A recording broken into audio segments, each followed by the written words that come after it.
महाशिवरात्रि को लेकर क्या कुछ तैयारी हो रही है बाबा? महाशिवरात्रि तो प्रत्येक वर्ष की भांति इस वर्ष भी किया जा रहा है। जैसा कि अगले वर्ष से ही देख रहे हैं कि बारात निकालने का भी क्रियाकलाप यहाँ से शुरू किया गया है बालसनी धाम से।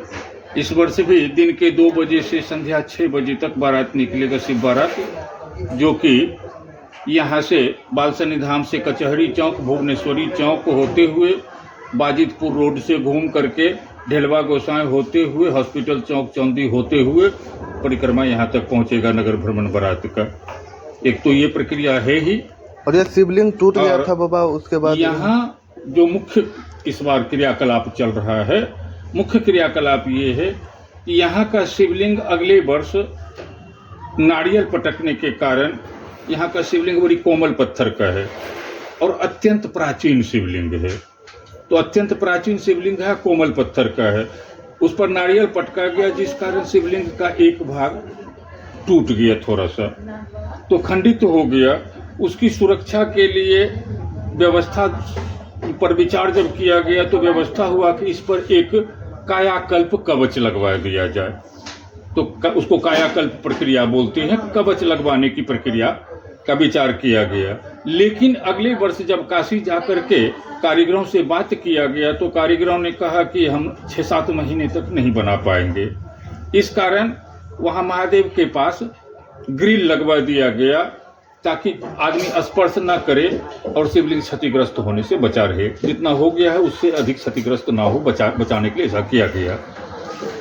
अभी इस वर्ष जो है जाकर के जब कारीगर से बात की तो कारीगरों से बात बनी और आकर के नाप लिया, नाप लेकर के भगवान का अर्घा बनवा दिया गया। यह जो है आवरण जो तैयार हुआ है पंच धातु से बना हुआ है। इसमें पीतल में 2 धातु होता है, जस्ता और तांबा। तो जस्ता तांबा मिश्रित पीतल 2 धातु हो गया। 1 ग्राम सोना डाले हैं, 10 ग्राम चांदी डाले हैं, 250 ग्राम पारा डाले हैं। इस प्रकार 5 धातु मिला करके 22 किलो 140 ग्राम वजन का यह जो है आवरण तैयार हुआ है। इस आवरण को आज यहाँ जो है सुबह में ही काशी से चल करके यहाँ आया है। पहले तो वहीं काशी के नीर से इनको पवित्र कर लिया गया और उसके बाद यहाँ आने पर यहाँ आज जो है इनको 10 विध स्नान कराया गया। 10 विध शास्त्रीय विधि से स्नान करवा करके पुनः जो है पंचगव्य गोबर, गोमूत्र, गोदुग्ध, गोदधि और गोघृत उससे अभिषेक करके उनको जो है सांगोपांग उसमें डुबकी लगवा दिया गया है। 24 घंटे तक कल तक ये इसमें वास करेंगे। तो इससे जो है ये एक अधिवास पूरा हो जाएगा 24 घंटे का। और कल दोपहर 10 बजे से 12 बजे के मध्य पुनः जो है पंचामृत से अभिषेक करके और गंगा जल से इनको जो है पुनः भर दिया जाएगा, अभिषेक कर दिया जाएगा। तो कल का पूजा हो जाएगा। परसों सुबह जो है वो महादेव जी जो है पुराने वाले, उनके ऊपर कवच के रूप में इनको धारण पहना दिया जाएगा और फिर वहां अन्नाधिवासन करवा दिया जाएगा। शिवरात्रि के दिन प्रातः काल में भक्तों के लिए खोल दिया जाएगा। ये जो ग्रिल लगा हुआ है वहां महादेव जी के पास, वो ग्रिल हट जाएगा। भक्त लोग अब स्पर्श करके पूजा कर सकेंगे। मजबूती प्रदान कर दिया गया है शिवलिंग को। अब भक्तों के स्पर्श के लिए खोल दिया जाएगा। भक्तों को शिकायत रहता था कि बाबा ने ऐसा व्यवस्था कर दिया है कि भोलेनाथ को छू नहीं सकते, लेकिन हमारी भी मजबूरी थी कि शिवलिंग टूटा हुआ है तो हम क्या करें, क्षतिग्रस्त ना हो।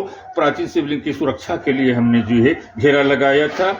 जिन असुविधा तो अवश्य ही लोगों को हुई है। बाबा शिवलिंग पर नारियल ऐसा कहीं देखने को नहीं मिलता है, नहीं पटकना चाहिए, लेकिन यहाँ नहीं चाहिए पटका गया। आगे ना कोई श्रद्धालु पटके, उसके लिए क्या किया जाएगा? यथासाध्य सूचना लिख देंगे, कर भी हम क्या सकते हैं। सूचना लिखने के अलावा तो ज्यादा कुछ किया नहीं जा सकता।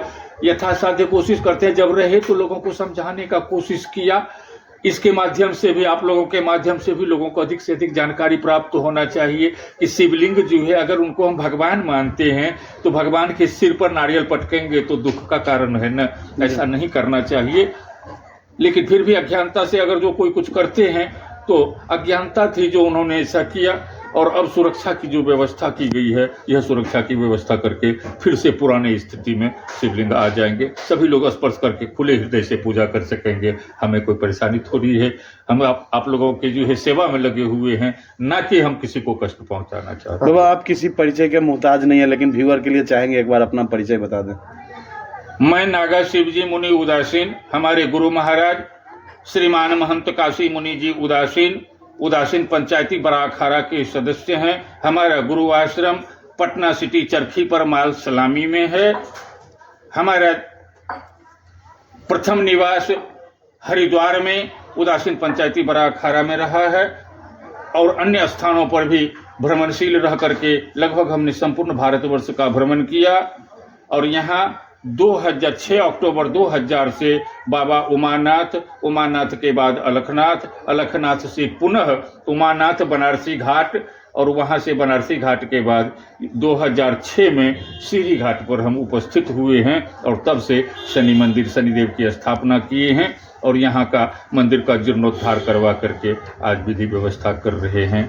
अन्य भी स्थानों में नालंदा में जो है चंडी के पास बगलामुखी माता के मंदिर का निर्माण लगभग पूर्ण होने पर है, वहाँ भी पूजा पाठ चल रहा है।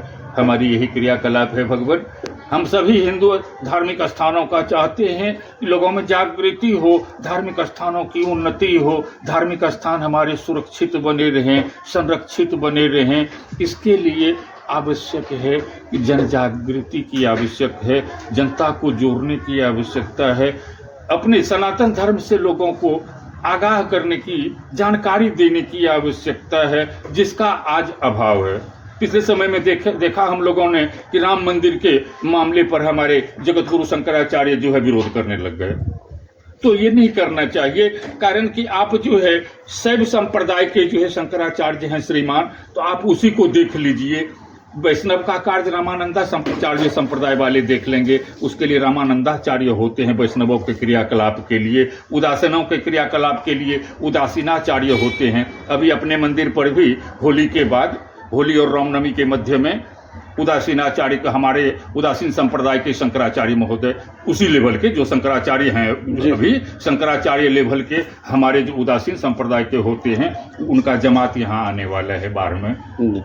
आप लोग उनका भी दर्शन करेंगे, सत्संग भजन श्रवण करेंगे, ये मौका आपको मिलेगा। आगे जयंती भी है।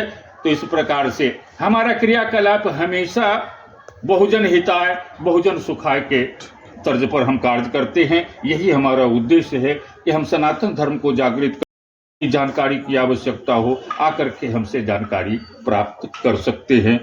बिल्कुल प्रामाणिक जानकारी यहाँ से दी जाती है। ये नहीं है कि हम जो है सुनी सुनाई बात या फिर जो है अज्ञानता फैलाने वाली बात हम नहीं करते हैं। वैज्ञानिक तरीके से हम आपको वैज्ञानिक, ऐतिहासिक और आध्यात्मिक तीनों माध्यम से आपको हम बता देंगे कि इसका ये तात्पर्य है। बिना कारण का कुछ नहीं होता।